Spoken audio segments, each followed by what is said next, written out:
Welcome back dito sa channel natin. Ano nga ba nangyari dito sa Araneta City sa Cubao? May bagong redevelopment na naman na nagaganap dito. Tara samahan nyo ko, puntahan natin.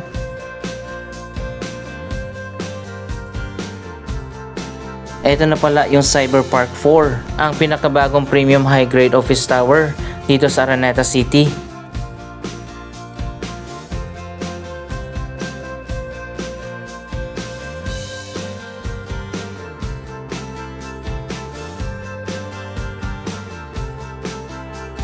Bukas na pala itong bagong office building at meron ng mga tenant dito sa baba.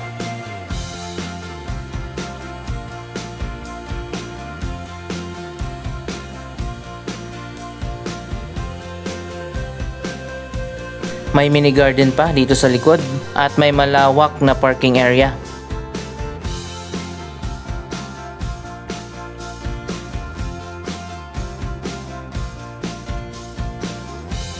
Meron din itong basement parking.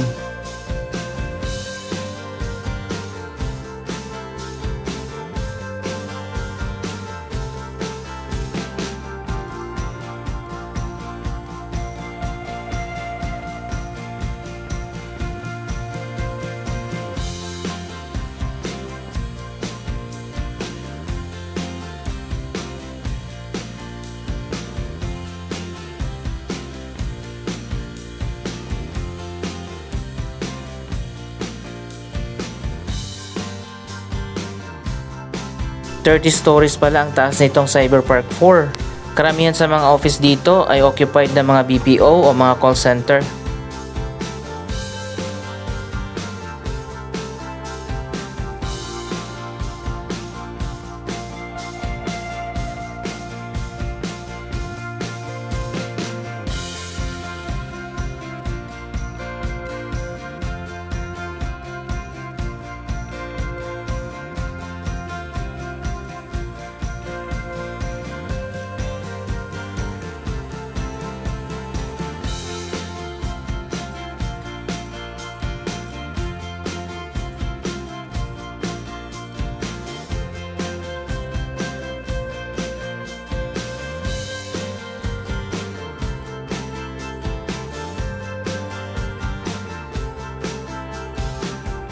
Last year ay natapos na nga ang pinakabagong mall extension.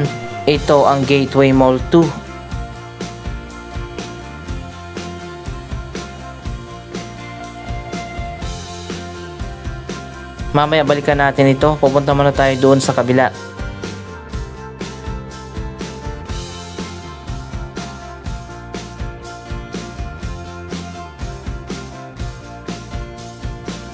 Andito na tayo sa may SM Cubao at Ali Mall. Sana magtayo naman sila dito ng totoong terminal talaga.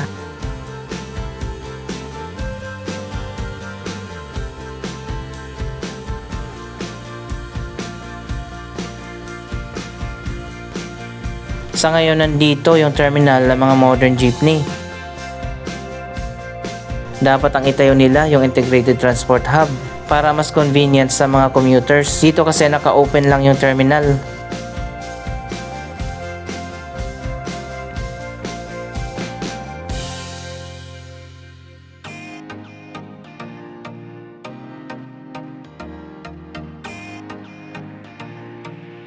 Isa pang bagong na-discover ko dito, dinemolish na pala dito sa gitna. Yung dating Shopwise na naging Fiesta Carnival, ayan makikita nyo naman dinidemolish na. May bagong project siguro na itatayo dito.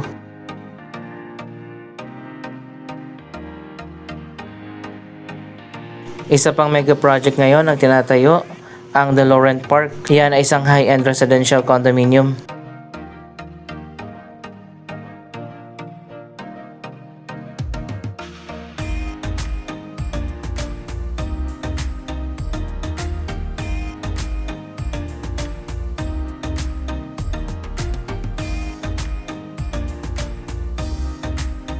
So ayan guys, dinemolish na talaga dito sa gitna at malalim na yung hukay.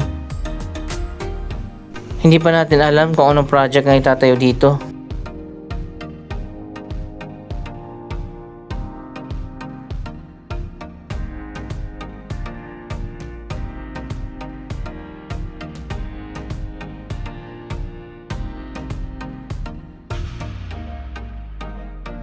Maganda siguro kung magtayo sila dito yung parang One Ayala. Dapat meron talagang transport terminal ang Cubao.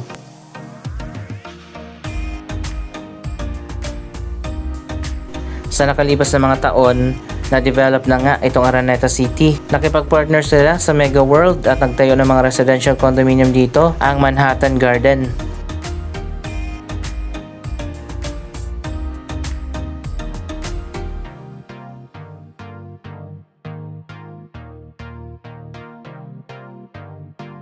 Yung dating sinehan naman dito, nagkaroon ng renovation. Ginawa nila ng modern theater at naging venue na nga ito ng mga concert. Yan ang New Frontier Theater.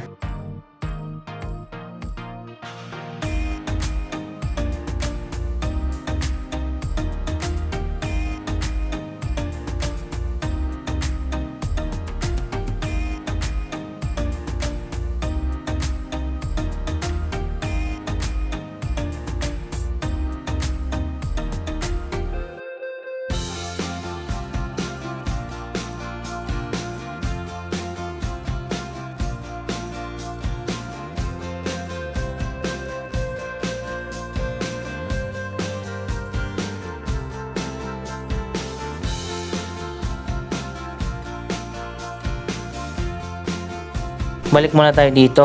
Bakit kaya sa gitna ang dinimolish?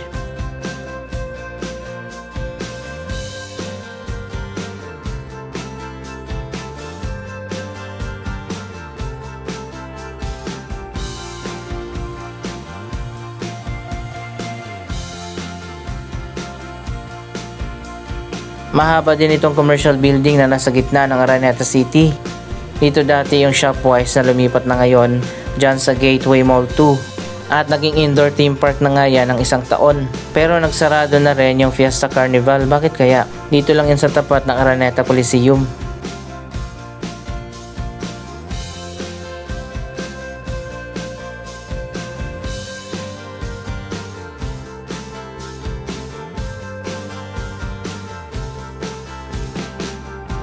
Sana exciting project naman ang itayo dito. Alamin pa natin sa mga susunod na update.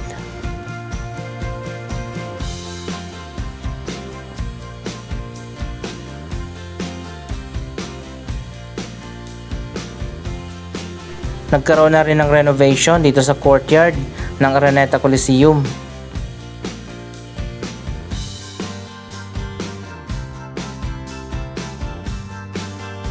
Ayan, ganito yung magiging final design niya. Anyway, dito na tayo sa loob ng bagong Gateway Mall 2. Tingnan natin ang mga latest na ganap dito. Diretso tayo dito sa taas sa Sky Garden.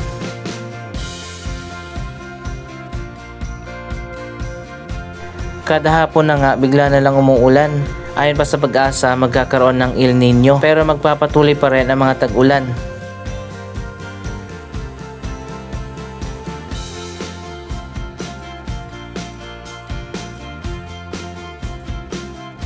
Ito yung bagong tambayan at pasyalan dito sa taas ng Gateway Mall 2. May bistro cafe dito sa taas. Maganda rin kasi ang view dito.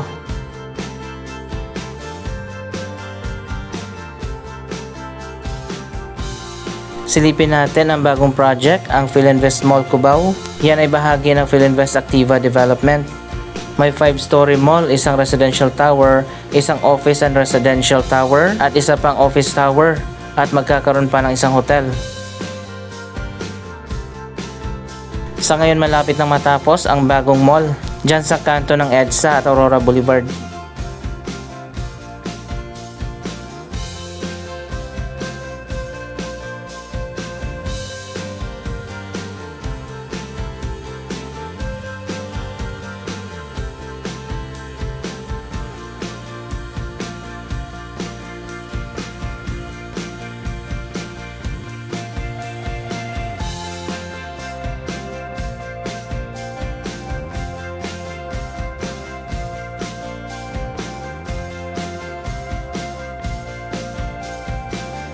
Connected din dito sa Gateway Mall 2 ang Ibis Styles Hotel.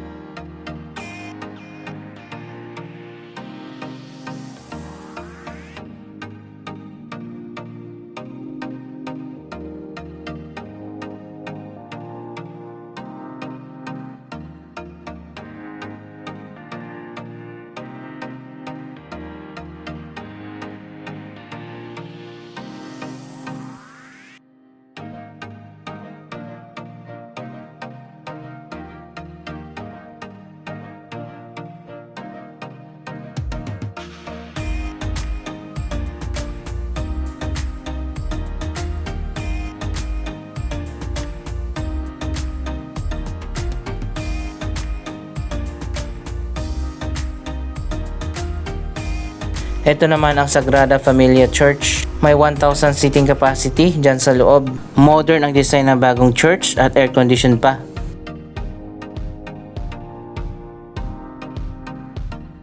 Marami na rin ang nagsisimba dito.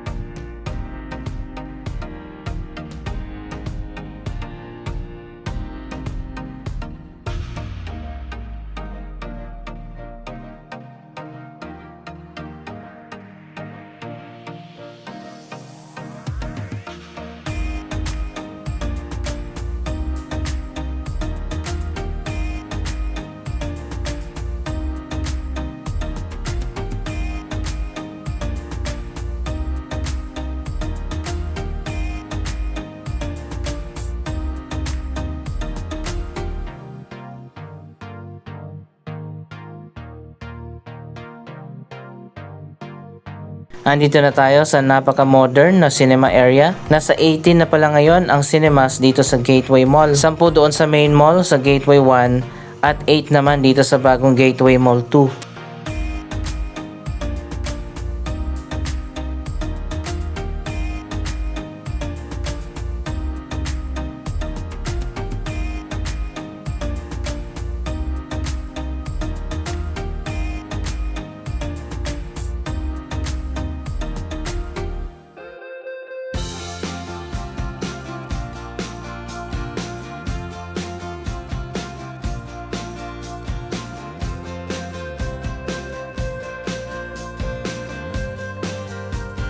Dito sa taas marami pa mga vacant space, pero sa mga lower floors halos fully occupied na.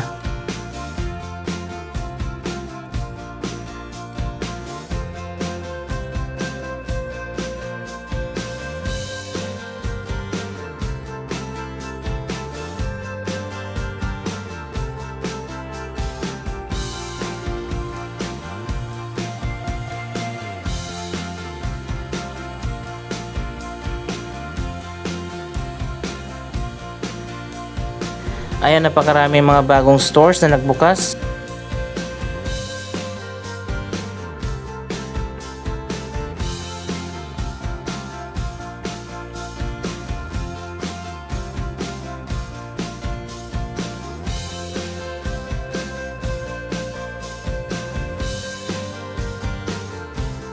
Nakapunta na ba kayo dito sa bagong Gateway Mall 2? Ayan, marami na mga bagong restaurant dito.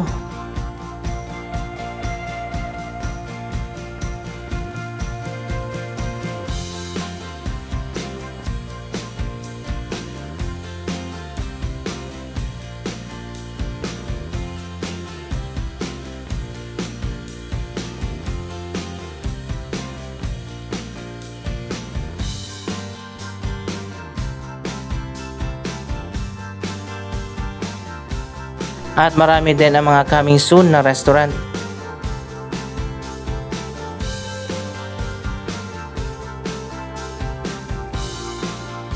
Dito naman sa baba ang bagong Red Gate na bagong entrance ng Araneta Coliseum.